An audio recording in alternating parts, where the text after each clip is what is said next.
Good morning. তো বেজে গেছে সকাল 8:30। ঘুম থেকে অনেকক্ষণ উঠেছি আজকে, বলতে গেলে অনেকক্ষণ মানে সব ভোরবেলায় উঠে গেছি, কারণ কি এমন কাশি শুরু হয়েছে ভোর থেকে যে মানে জেগে জেগে শুয়েছিলাম।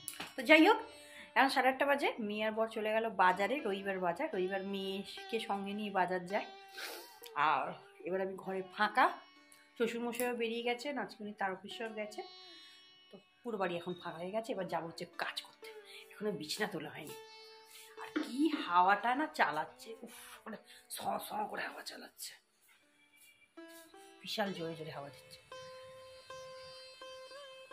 চলো সানডে ব্লগটা স্টার্ট করা যাক। কী করবো সারাদিন সেগুলো তোমাদের সব শেয়ার করবো। আজকাল তো ব্লগে ভিউ নেই, তারপরে কাজতে কাজতে আমার প্রাণ বেরিয়ে যাচ্ছে। কালকে সারাদিন বললাম ব্লগ করবো ব্লগ করবো, ব্লগ করাই হলো না। আজকেই করি, কী যে বলি না কিছু বুঝে পাই না। যাই হোক, আমার লেবু গাছে নতুন পাতা এসেছে, আম গাছে একটু বকুল এসেছে, ভগবান জানি এবছর আম হবে কিনা। আর এখানে ঝাড় দিতে হবে, পাতা পড়ে পড়ে পুরো জঙ্গল হয়ে আছে। চলো সানডে ব্লগটা স্টার্ট করি, তার আগে কাজ শুরু করি।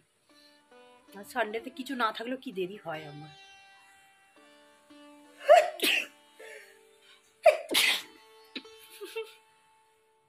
এইরকম ওয়েদার থাকলে মনটা মনে হয় চুপটি করে বসে খালি ওয়েদারটা উপভোগ করি। কি ভাববো কি করব কিছুই না, চুপচাপ বসে থাকি। মাঝে মাঝে কিছু ওয়েদার এরকম থাকে যেটা মনটা ভালো করে দেয়। তো আজকেও ঠিক সেরকমই ওয়েদার ছিল, কিন্তু আর ওয়েদার উপভোগ করলে হবে। মনে পড়লো যে বাড়ির কাজটা বাকি আছে। তো মোটামুটি বাড়ির সব কাজ এখন করে নিয়েছি, চলেছি পিছনটা ঝাড় দিতে। কিন্তু আজকে ঝাড় দেওয়া তো বৃথা হয়েছিল, কারণ এত জোরে হাওয়া দিচ্ছিল, ঝাড় দেওয়ার কিছুক্ষণের মধ্যেই আবার পাতায় পাতা হয়ে গেছিলাম। একদিকে আমাদের আম গাছের পাতা পড়ে, অন্যদিকে তুলসী গাছের গোড়ায় পাশের বাড়ির যে পেয়ারা গাছটা আছে তারও প্রচুর পাতা পড়ে। আর সিজনটাই এরকম যে পাতা তো পড়বেই। তো অভ্যেসের মতন ঝাড় দিয়ে নিলাম, আর ঝাড়টা দিয়ে চলে গেছিলাম সোজা চান করতে। চান টান করে পুজো দিয়ে যে কটা কাপড় ছিল বাড়িতে কেচে নিয়েছিলাম। বেশি কাপড় আজকে ছিল না, সানডে বেশি থাকার কথা, কিন্তু ওই যে বর বর নিজের কাপড়গুলো কাচতে দেয়নি, বললো আজকেও কারখানা খুলবে সকালবেলা। তো সেজন্য কারখানা কাপড় ছিল না বলে কাপড়টা একটু কমই ছিল। তারপর আর একটুক্ষণ দাঁড়িয়ে ওয়েদারটাকে দেখলাম, দেখে নামতে গেলাম। আর নাকটা করছিল বিশাল সুরসুর, মনে হচ্ছিল হাঁচি আসবে। তারপরে আগের দিনে কাপড়গুলো সিঁড়ির দড়িতে ছিল সেইগুলো তুলে নিলাম। আর নামার সময় খালি মনে বলছিল এই যে ভিডিও করছি, একবার যদি আছাড় খাই তুলে তোলারও কেউ লোক নেই। তো যাই হোক, লাস্টে আর করিনি। তারপরে চলে এলাম রান্নাঘরে। আর এই যে আমার বর আজকেও নিয়ে এসে কুমড়ো শাক। আর রবিবারে টুকটাক বাজার, বলতে গেলে বাজার আমাদের রোজই আসে, সবজি বাজারটা। আর এখানে আমার কপালে হাত পড়লো, কারণ রান্না করার সবচেয়ে ইম্পর্টেন্ট জিনিসই আনতে ভুলে গেছি, মানে আনতে বলতে ভুলে গেছি।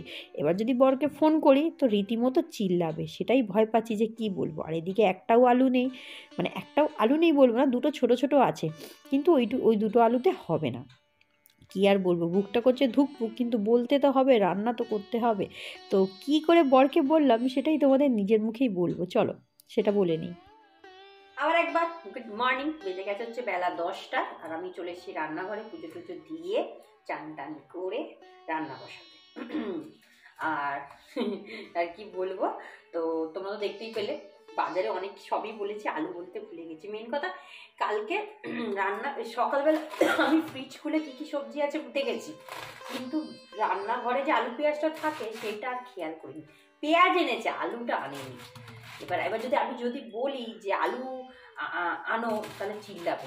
তো কি করলাম, ওর ওপরেই দোষটা দিয়ে দিলাম। বলছি কি হলো, আলু বললাম আলু আনলে না? বলছে আলু বললে? বলছি হ্যাঁ আমি তো আলু বললাম, আলু আনলে না কেন? বলছে আচ্ছা ঠিক আছে, আবার আলু আনতে হবে। এই যা মনটা খুলে যায় মাঝে মাঝে। তো কি করবো, মাঝে মাঝে এরকম কথা। যদি এখন বলতাম যে আমি বলিনি, ভুলে গেছি, তুমি আলুটা আনো, তারপরে চিল্লাতো, সেই চিল্লাতো আমার ওপর, একদম মানে মিনিটে খচে যায়, মিনিটে মাথা গরম হয়ে যায়। মানে চুন থেকে পান খসলে যেরকম বলে না মাথা গরম হয়ে যায়, ওরকম আবার মিনিট ঠান্ডাও হয়ে যায়। ওই যে তখন হাই করে চিল্লাবে, তা 5 মিনিটের মধ্যেও ঠান্ডা হয়ে যাবে, এইরকম রাগ। কি আর বলবো। তো এই হচ্ছে লাইফ। আপাতত শাক বাচ্ছি, আর শাকটা তোমরা সবাই জানো আমার ভীষণ প্রিয়। অনেকেই বাচ্চারা বড়রা শাক খেতে ভালোবাসে না, কিন্তু আমার বড় শাক খেতে ভীষণ ভালোবাসে। আর আমি তো মানে কি আর বলবো, ভীষণ ভালোবাসি শাক খেতে। বাপের বাড়িতে গেলে মা যদি মাছ মাংস না করে, আমার জন্য কোনো না কোনো শাক করে রাখবেই, যে কোনো শাক হোক করে রাখবে। আর আমাদের ওখানে তো মানে মাঠঘাট আছে, একটু মানে ফাঁকা ফাঁকা জায়গা আছে, পুকুর ধার আছে, তো ওইখানে তাজা তাজা শাক হয়। মা ওই তুলে তুলে আমার জন্য রান্না করে। মানে যতদিন শরীর খারাপ নিয়ে কিডনি যখন রোগ হয়েছিল তখন তো 1 মাস কি 1.5 মাসের মতো মায়ের ওখানে ছিলাম, রোজ শাক খাইয়েছে। আর এখানে কি নিজে রান্না করি তাই একটু মাঝে সাঝে করি, তবে না শাকটা করাই হয়। সত্যি কথা বলতে বিয়ের প্রথম যখন এসেছিলাম শাক পারতাম না, তখন আমার ননদ শাক করে দিত। সত্যি কথা আমি রান্না করতে তখন পারতাম না, মোটামুটি পারতাম, কিন্তু ওই শাক যে কিভাবে কাটবো বাজবো কি সেই সব অতটা পারতাম না। তো আমার ননদ আমাকে শাক করে দিয়ে দিত, আমি রোজ শাক খেতাম।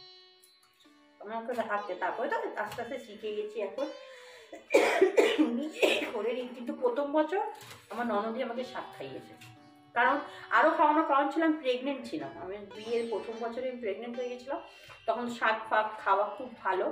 তো প্রত্যেক দিন আমার জন্য যে কোনো শাক করে পাঠাতো। আর এই বাড়িতে আমার বড় শাক খেতে, কারণ শাক হয়। তো যাই হোক, আপাতত আমিও শাক খাচ্ছি। এটাও মনে কুমড়ো শাক না লাউ শাক হবে, দুটো শাক অনেকটা একরকম দেখতে, কুমড়ো আর লাউ শাক। চলো বর এসে গেছে মনে হয় আলু নিয়ে। বরের ওপর দোষী যে আলু আনতে বলেছি, আনলে না কেন? এবার অতটা খেয়াল করেনি, আমি যখন বাজারের জন্য বলছিলাম অতটা খেয়াল করেনি আমি কি বলেছি। চলো কেটে বেছি বা রান্নাটা বসাই। আজ ভগবান আমার সহায় ছিল, তো বরের বকাটা আর খেলাম না।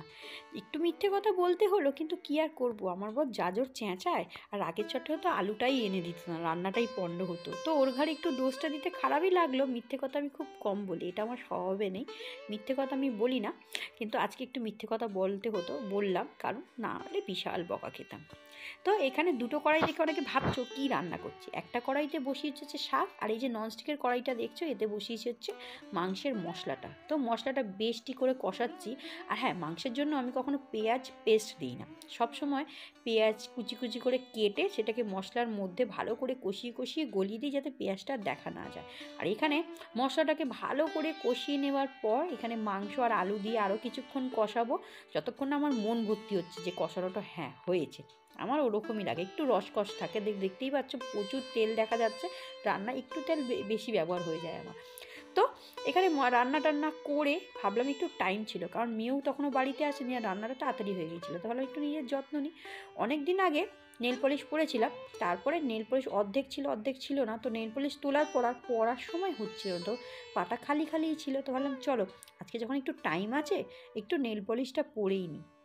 তো এটা মাইগ্ল্যাম থেকে প্রায় 1-1.5 বছর আগে কিনেছিলাম, 199 টাকায় 5টা ছিল। তো এর মধ্যে ব্রাউন কালারটা ভাবলাম একটু পায়ে পরে নিই। আর নেল পলিশ সবসময় পায়েই পরি, হাতে পরি না, কারণ হাতে আমার নখই নেই। লজ্জার বিষয়, কি আর করব, হাতে নখ রাখতে পারি না, কারণ পেটে চলে যায়। যে কোনো চিন্তা হবে সোজা নখগুলো পেটে যায়। এরপরে খেয়ে দিয়ে বিকেলবেলা একটু বেরিয়েছিলাম, কারণ মুখ চোখের অবস্থা খুব বাজে ছিল। ভেবেছিলাম, বর বলেছিল যে একটু ঘুরতে নিয়ে যাবে, একটু মেলায় নিয়ে যাবে, তাই ভাবলাম চলো আইব্রোটা করে আসি। তো মেয়ের সামনে পরীক্ষা, খারাপও লাগছিলো যে মেয়ের পড়াটা মিস হবে, কিন্তু এরমভাবে কি মেলায় যাওয়া যায় বলো? তো সেই জন্য বেরিয়ে গিয়েছিলাম, কিন্তু ভগবান আমার সহায় ছিল। আজকে যত তাড়াতাড়ি গিয়েছি তত তাড়াতাড়ি ফিরে আসতে পেরেছি। 4টায় বেরিয়েছি, 5টার মধ্যে আবার বাড়ি ফেরত। আর এসে মেয়েকে সঙ্গে পড়তে বসিয়ে দিয়েছি, একদম 5টায় ফিরেছি মেয়ের পড়ার টাইমে। তো ওকে দিয়ে দিয়েছিলাম লিখতে, আর নিজে একটু ঘষা মাজা করছি, কারণ মুখে প্রচণ্ড ট্যান পড়েছে। পার্লারে মোটামুটি আমি সাধারণত আইব্রোই করাই, যদি বিয়েবাড়ি টিয়েবাড়ি থাকে তাহলে একটু ফেশিয়াল করাই, নাহলে আমি সবসময় বাড়িতেই নিজের যত্ন নিই। তো এখানে আমার যে মাসাজারটা আছে, সমস্ত ক্রিম লাগিয়ে নেওয়ার পর এবার এটা দিয়ে একটু মাসাজ করে নিচ্ছে। আর হ্যাঁ, তোমরা অনেকে জানতে যাবেন কি ফেশিয়াল কিট ইউজ করছি, এটা আগেই আমার ভিডিও দেওয়া আছে, চাইলে তোমরা দেখে আসতে পারো। তো এইটা দিয়ে আমি সবসময় করা, খুব ভালো কাজ করে, মুখে খুব ভালো গ্লো আনে। তো মেয়েকে পরিয়ে নিজের যত্ন নেওয়ার পর সন্ধ্যে 7:30টার পর বরের সঙ্গে বেরিয়ে পড়লাম সেজেগুজে একটু মেলায়। অনেক দিন পর সত্যি কথা বর নিয়ে বেরোচ্ছে, কতদিন যে যাওয়া হয়নি কি আর বলবো। আর আমার ঠোঁটগুলো দেখে মনে হচ্ছে কারো রক্ত খাবো, কিন্তু লালের জায়গায় এটা হয়ে গেছে পিঙ্ক। অনেকদিন পর এরকম উদ্ঘট কালার লাগালাম, ভাবলাম যে ভালো লাগবে না, কিন্তু সত্যি কথা সামনে থেকে ভালোই লাগছিল। তো একটু দূরে ছিল মেলাটা, আর বড় অনেক দিন পর নিয়ে গিয়েছিল। তো চলো ভালো করে মেলাটা ঘুরি, কিন্তু মেলায় গিয়ে ভিডিও করব কি, এত ভিড় হয়েছে রবিবার বলে যে ক্যামেরা ধরতেই কেউ দিচ্ছে না। আর বর তো পাবলিক প্লেসে ক্যামেরা করলে একটু রাগারাগি করে, তো সেরকম করিনি। কিন্তু মেয়ে এখানে চিলড্রেন্স পার্ক বলে একটা ছোট্ট জায়গা ছিল, যেখানে 50 টাকা টিকিটে 15 মিনিট, খারাপ না, ভালোই ছিল। তো মেয়েকে ঢুকিয়ে দিয়েছিলাম, ভালো একটু এই সুযোগে ভিডিও করে না। দেখতে পাচ্ছ কত আনন্দ, শুধু আমার মেয়ে না, প্রত্যেকটা বাচ্চা। Good evening. গুড ইভিনিং বলা ভুল হবে, রাত 10টা বাজে। যাই হোক, অনেকে এই সময় বাড়ি ফেরে কাজ টাজ করে, তো রাত 10টা, গুড নাইট এখন বলবো না, ভিডিওটা শেষ করার সময় গুড নাইট বলবো। তো এসছি অনেকক্ষণ, পৌনে 10টার দিকে এসছি মেলা থেকে। আর এসেই আমার মেয়ে যে মেলা থেকে এই ম্যাজিক বুকটা কিনেছে, এসে কালার করতে লেগে গেছে। কালার না খুব ভালো, জল দিলেই না এতে বেশ ওঠে, নতুন ভালো জিনিসটা। তো যাই হোক, আজকে সানডে প্রচুর ভালোভাবে কাটলো, প্রচুর ভালো মানে আবার অনেকে নজর লেগে যায় ভালো দেখে, আমার ভালো দেখে অনেকে আবার জলে। যাই হোক, হাসিও পায়, আমার লাইফে সেরকম কিছু নেই, তাও অনেকে আমাকে দেখে ভাবে আহা আমি কি ভালো আছি। যে যার লাইফ সেটার বোঝে আসলে। যাই হোক, যে যার লাইফে ভালোই থাকুক, এটাই আমি বলি বাবা। আর কি বলবো, আমার লাইফের মতন কারোর লাইফ না হোক, তবে আমি যে খারাপ আছি তাও না, আর খুব ভালো আছি তাও না, চলে যাচ্ছে, লাইফটা চলছে। তো আজ একটু মেলায় গিয়েছিলাম, অনেক অনেক অনেক দিন পর আজকে বর আবার নিয়ে একটু বেরিয়েছিল, কত জন্ম ধরে যায়নি মনে হচ্ছে, মানে বরের সাথে যায়নি, এমনি একা গেছি, মায়ের সাথে গেছি, বন্ধু বান্ধবের সাথে গেছি, ও কোথাও নিয়ে যায়নি। অনেক দিন পর গেলাম, অনেক কিছু কিনলাম, আমি সেটা মিনি ব্লগে দেখাবো কি কি কিনলাম।